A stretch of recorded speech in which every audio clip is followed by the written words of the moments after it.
with Mrs. Honeybee. Today, in the Honeybee neighborhood, we'll be constructing the perfect summer day. What's your perfect summer day, Mrs. Honeybee?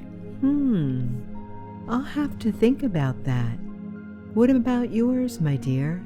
I love relaxing in the sunshine. But, it's hard to say what the perfect summer day would be. What about you, Melody B? Easy. The perfect summer day is playing in the sprinklers. Oh, no. It's going to the beach. No. It's having a pool party. Oh, no. Not so simple of a question to answer, huh? I guess not. How are we going to figure this out? We'll have to become summer day detectives and experiment with all the best possible summer days. Let's finally get to the bottom of this age-old question. What does the most perfectest summer day entail? All you have to do is close your eyes, get cozy, and listen to the sound of my voice. Mrs. Honeybee will be your guide. Let's begin. You are here, walking up to our porch on a beautifully sunny day. The sun is so bright that to see our smiling faces looking back at you from the cozy porch chairs, you have to shade your eyes a bit with your hands. Take a slow, deep breath in through your nose. Feel the coolness of the air coming in through your nose as the sunshine warms your skin. Then, slowly, breathe all the way out through your mouth and bend down to catch Harold in your arms as he runs toward you with so much excitement. You scoop him up in your arms, and he wiggles every which way to make sure his puppy kisses don't miss a single spot. Hello, my little honeybee. You're here just in time to help us settle something we can't quite figure out. What do you think we should do today? It's so lovely outside. We want to soak up every sparkling moment of this perfect summer day. Obviously, that means we should go fishing and enjoy a lazy day on the Honey River. Obviously. Not so obvious. I think we're already having the most perfect summer day. A nice, relaxing afternoon spent reading on the porch. That's it. That sounds like the best way to spend our time. Maybe after we have buzzed far and wide on a pollinating adventure, finding new flowers and following our inner sense of exciting fun. Oh, and tag. We have to play tag in the sprinklers. You see, my little honeybee?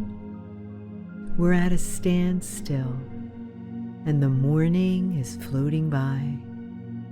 The sun will set before we know it. What do you think sounds best? You think to yourself for a moment, petting Harold's fluffy ears to help you focus on the task at hand. He looks up at you with his happy brown eyes, and you remember that there isn't ever just one way. There are usually multiple ways, which are all great, but for different reasons. Because of that, you look back to us, eagerly awaiting your judgment, and gleefully suggest that we do all of them. That's a really good idea, my little honeybee. How else can we determine, with scientific precision, what makes the most perfectest summer day, besides actually doing all the options? Great idea as always, little honeybee. So the only question left is, what do we do first? Well, if we start with a pollination adventure, that could lead us to the Honey River for a lazy fishing afternoon. Then we can end with a relaxing read on the porch. Let's do it. Harold leads the way, with Melody Bee buzzing closely behind. She's sniffing out some flowers for us to see and is excited to see them for herself.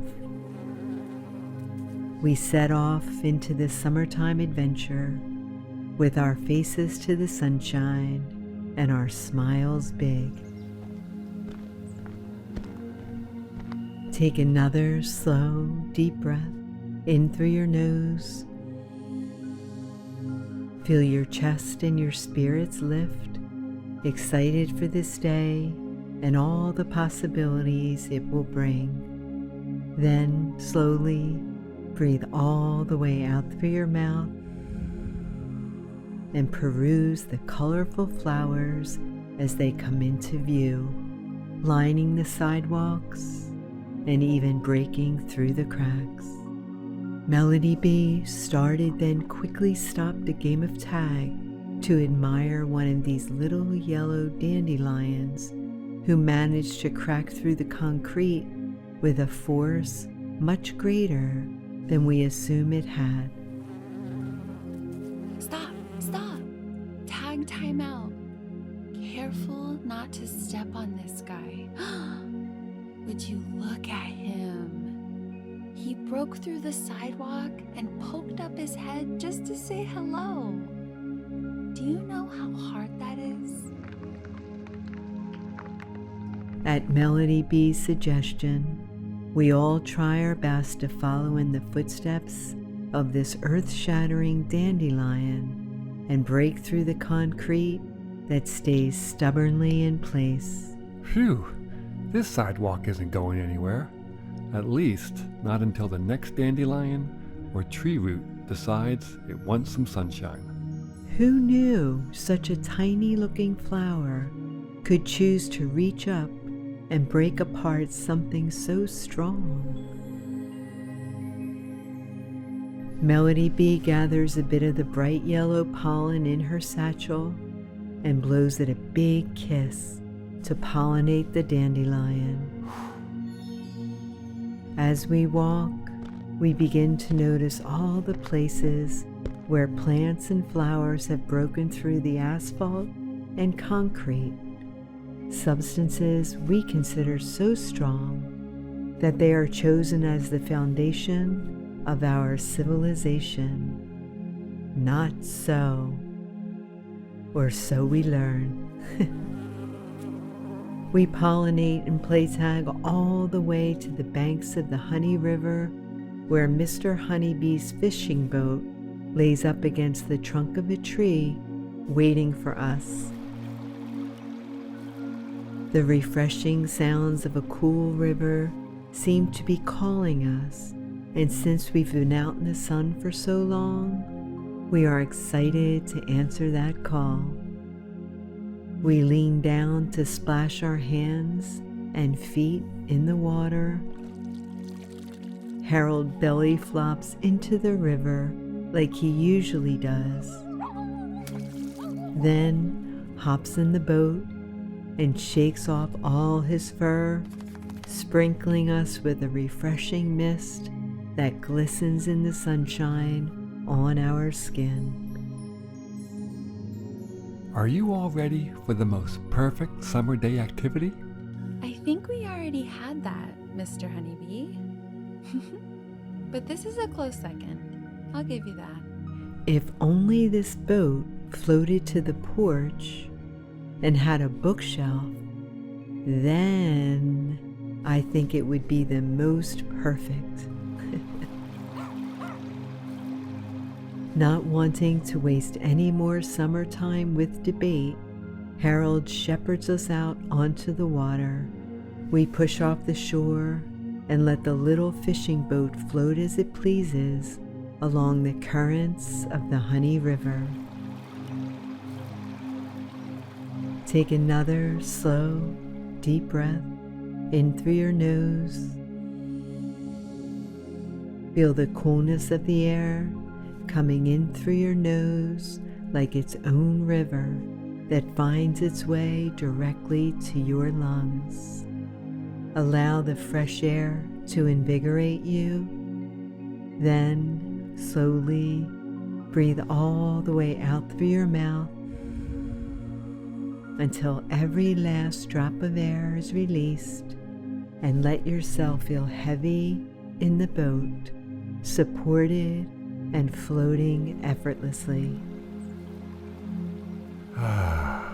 This is it. This is the best right here. Mr. Honeybee kicks up his bare feet on the side of the boat and leans all the way back, with his hands behind his head and his hat over his eyes for a little snooze. To give this activity a fair try, we all follow suit and stretch out to soak in the sunshine and fresh air. Look all the way to one side toward the endless Honey River until you can feel a little stretch. Then look all the way to the other side where you can see the river rolling down from the mountain until you can feel a little stretch on that side too. Bring your head back to a comfortable center and clear your mind of any intruding thoughts, worries, or concerns. Like Mr. Honeybee, who has now fallen asleep, let yourself float and nothing else. We're just floating, floating, floating down the Honey River. Our fishing poles hang over the edge of the boat with our feet doing most of the work for us. While the river does the rest, we achieve a deep, restorative relaxation that lulls us to a sunshine nap. When fish nibble the bait on our lines, we wake up to see them, say hi, and toss them back in the river with extra bait for their fish friends and family. We continue on down the river, doing nothing at all and enjoying it thoroughly, especially after such an active adventure to the banks of the Honey River, pollinating almost every flower we came across. When the boat gently floats onto the shore, back in the direction from where we came, we hop out and stroll our way back home to enjoy our last summertime activity before making a decision about which is the most perfectest. Now, onto what I'm sure you all will find to be the best summer day activity. To start, it's crucial to begin noticing the little thing, appreciating the colors and textures and feeling of each moment we move into and out of. Let's walk through the grass without our shoes on. Oh, I like this. It's so squishy. And itchy. We notice the colorful butterflies that fly by, the sweet smell of ripening strawberries, and feel the soft grass bending beneath our feet with each step. Right foot, left foot, right foot, left foot. When we get back home to our front porch, our favorite books are waiting for us, along with fresh squeezed lemonade and iced tea. I bring us little nibbles of watermelon and other summer fruits to enjoy at our leisure as we sink into our second favorite worlds. Because as we all know, the Honeybee neighborhood is our first favorite one. Ooh, this is quite nice, Mrs. Honeybee, I must admit. We're missing a bit of the movement floating on the river, but this is nice, especially as an end to a fun-filled day. See? I told you this was the best. Whoa. I wouldn't go that far, my dear. Yeah, we haven't put it up for a vote. What do you think, little honeybee? Harold captures the mood with a big yawn as you think about your answer. Take a slow, deep breath in through your nose. Bring your awareness to the sensation of your heart, beating once, twice, 3 times, overflowing with joy.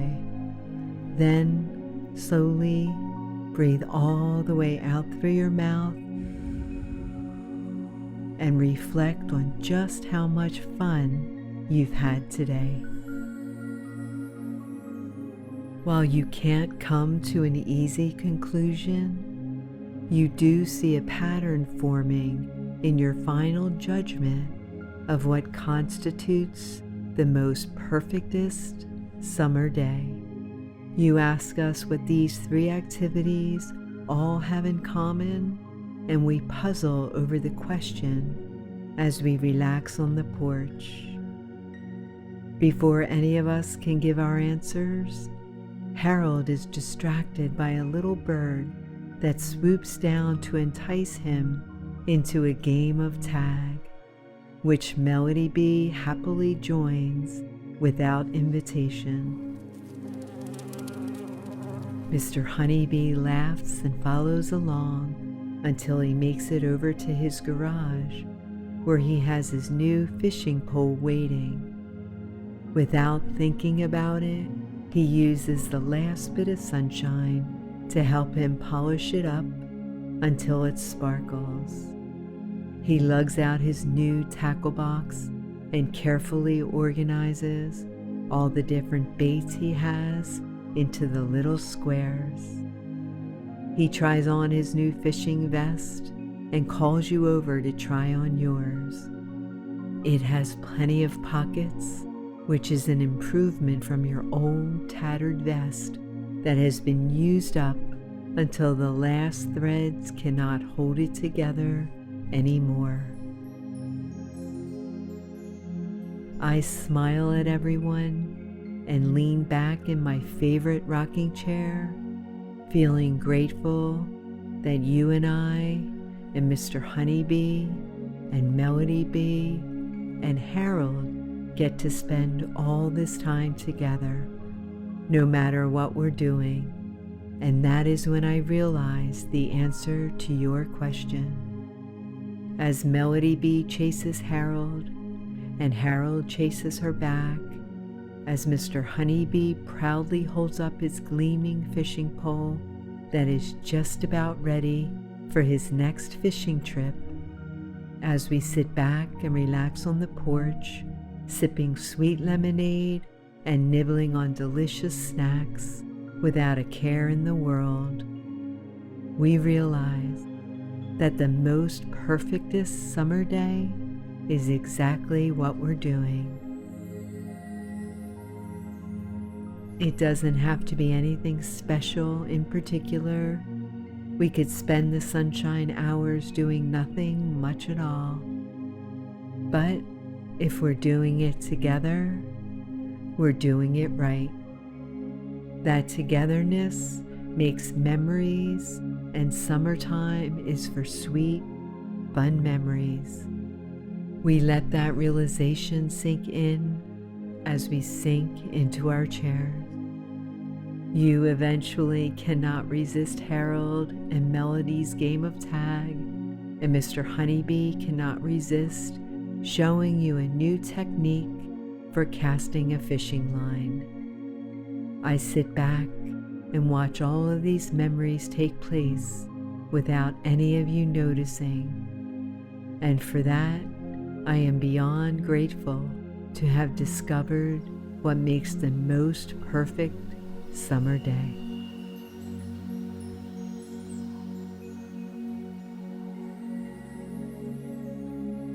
Always remember, Mrs. Honeybee believes in you. You are special and you are loved. I can't wait to see you again.